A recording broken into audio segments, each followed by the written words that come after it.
আল্লাহ পাক বলেন বাইতুল নূর জামে মসজিদের যতগুলো মুসল্লি এখানে এসেছে, ইমাম মুয়াজ্জিন থেকে মুসল্লিরা কান খাড়া করে শুনে নাও, আমি আল্লাহ পাক রব্বুল আলামিন সমস্ত মানুষগুলোর জীবনের সবগুলো গুনাহ মাফ করে দেব, মাসুম বেগুনাহ বানিয়ে বাইতুল নূর মসজিদ থেকে বের করে দেব।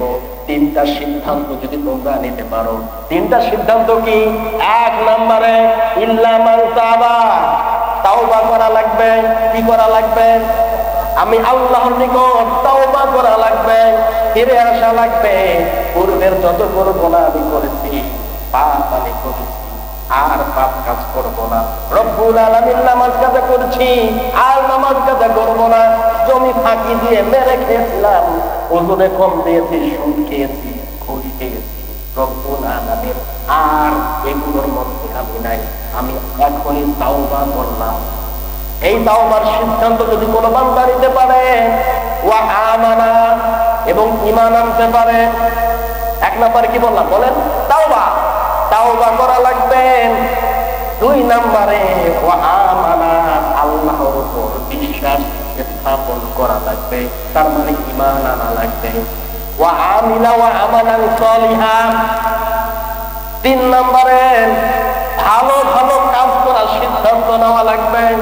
তাওবা করলে ঈমান আনলেই হবে না, ভালো কাজের সিদ্ধান্ত নেওয়া লাগবে। এই তিনটা সিদ্ধান্ত যদি বাইতুল নূর জামে মসজিদের ইমাম মুয়াজ্জিন থেকে নিয়ে মুসল্লিরা পর্যন্ত এই সিদ্ধান্ত এইখানে গ্রহণ করে, আমি আল্লাহ পাক জানিয়ে দিচ্ছি, ফাউলাইকা ইউবাদদিলুল্লাহু সাইয়্যাতি হাসানা। আল্লাহু আকবার। আমি আল্লাহ পাক আরশে আজিম থেকে ডাক দিয়ে বললাম, ওর পূর্বের যতগুলো গুনাহ আছে সবগুলো গুনাহ আমি জীবনের পরে মাফ করে দেব। শুধু মাফ করে দেব তা নয়, সাইয়্যাতিহিম হাসানাত, ওই গুনাহগুলো মাফ করে ফেলে দেব তা নয়, ওই গুনাহগুলোকে আবার সওয়াবে পরিবর্তন করে দেব। আর জীবনের কোনো গুনাহ আমি ওই বান্দার রাখবো না। বলি আল্লাহু আকবার।